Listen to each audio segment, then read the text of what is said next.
নমস্কার বন্ধুরা, কাঞ্চনের রান্নাঘরে আরও একটি ভিডিওতে আপনাদের সবাইকে স্বাগত জানাই।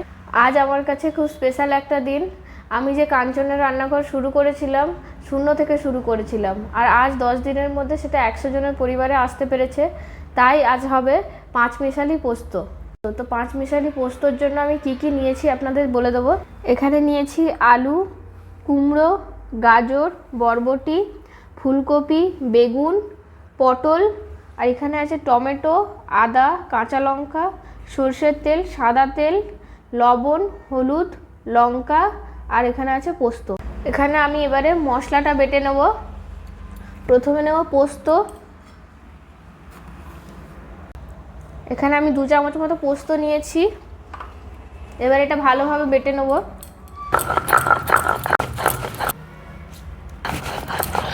পোস্তটা ভালোভাবে বেটে নিয়েছি। এরপর আমি আদা আর কাঁচা লঙ্কাটা বেটে নেবো একই সঙ্গে।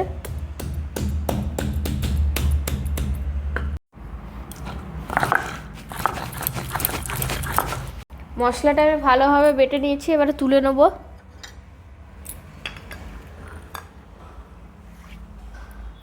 এবারে আমি পাঁচমিশালি পোস্তর জন্য সমস্ত সবজিগুলো ভেজে নেব। কড়াই ভালোভাবে গরম হয়ে গেছে। এরপর আমি এর মধ্যে দেবো সাদা তেল। তেল ভালোভাবে গরম হয়ে গেছে। এর মধ্যে আমি প্রথমে আলুটা ভেজে নেব।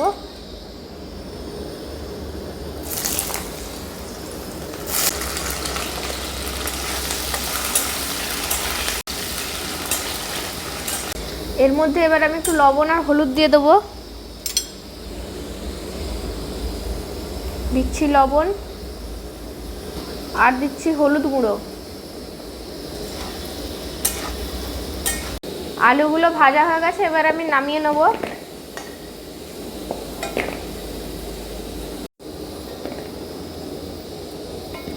এবার আমি গাজরটা ভেজে নেব।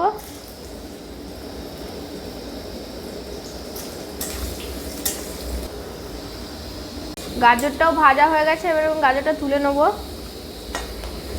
ওই আলুর সঙ্গেই আমি তুলে নিচ্ছি গাজরটা। এরপর আমি ফুলকপিটা ভেজে নেব।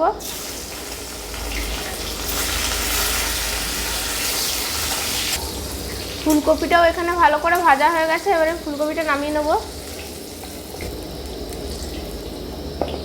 এরপর আমি একই তেলে কুমড়োটা ভেজে নেব।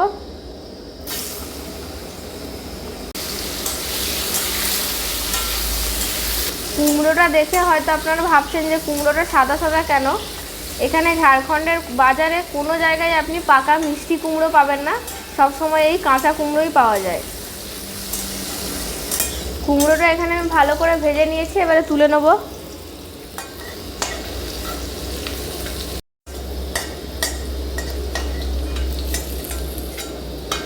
এবার আমি বরবটিগুলো ভেজে নেব।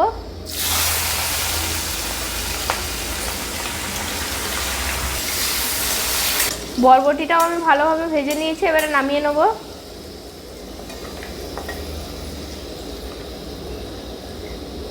আমি যেহেতু আলুটা ভাজার সময় নুন দিয়েছিলাম, সেই জন্য আমি আর কোনো সবজি ভাজার সময় নুন দিলাম না। এরপর আমি পটলটা ভেজে নেব। পটলটা আমি ভালোভাবে লাল লাল করে ভেজে নেব। পটলগুলো ভালোভাবে আমি লাল লাল করে ভেজে নিয়েছি। এবার তুলে নেব।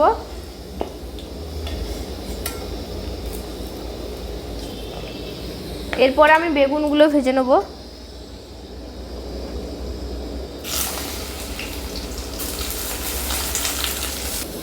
বেগুনটা আমি লাস্টে ভাজছি, কারণ বেগুনটা সব তেল টেনে নিয়েছে। এখানে আমি আরেকটু তেল দেবো।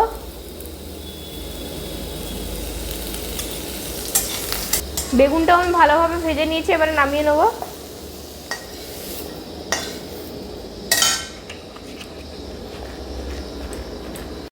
আপনারা দেখতে পাচ্ছেন আমি সমস্ত সবজিগুলো খুব ভালোভাবে লাল লাল করে ভেজে নিয়েছি।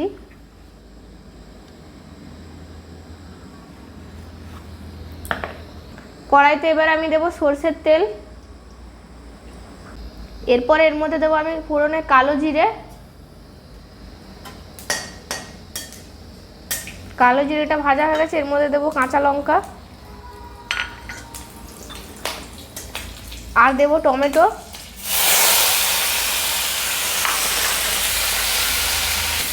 টমেটোটা গলার জন্য আমি এর মধ্যে একটু লবণ দেব।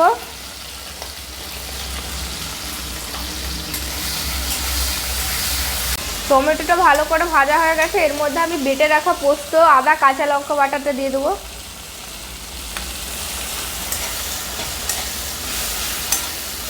এটা দিয়ে ভালোভাবে ভেজে নেবো মশলাটা। এর মধ্যে দেব হলুদ গুঁড়ো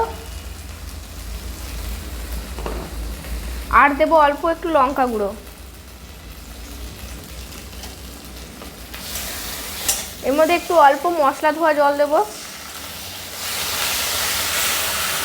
এর মধ্যে দেব পরিমাণ মতো লবণ।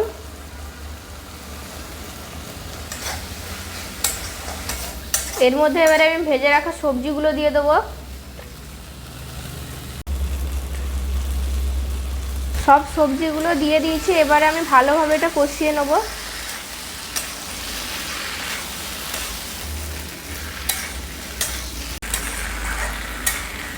সবজিটা আমি ভালোভাবে কষিয়ে নিচ্ছি।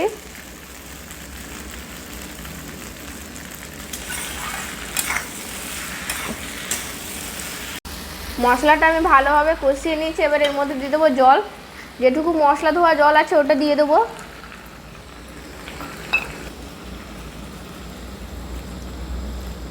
আমাদের 5 মেশালি পোস্ত তৈরি হয়ে গেছে। এর মধ্যে এবারে আমি দেব কাঁচা সরষের তেল, অল্প একটু সরষের তেল দেবো। আমাদের 5 মেশালি পোস্ত তৈরি, আপনারা দেখতে পাচ্ছেন এটা কত সুন্দর হয়েছে।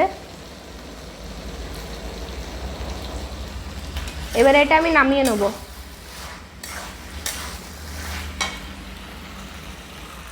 এটা আমি এবারে ঢেলে নেব। তরকারিটা এবার আমি ঢেলে নিচ্ছি। আমাদের 5 মেশালি পোস্ত তৈরি হয়ে গেছে। আপনারা দেখতে পাচ্ছেন কতটা সুন্দর হয়েছে। তো ভিডিওটি আপনাদের কেমন লাগলো কমেন্ট করে জানাবেন। ভালো লাগলে লাইক শেয়ার করে দেবেন এবং আমার চ্যানেলটি সাবস্ক্রাইব করে দেবেন। দেখা হচ্ছে পরের ভিডিওতে। কেমন লাগলো খেয়ে?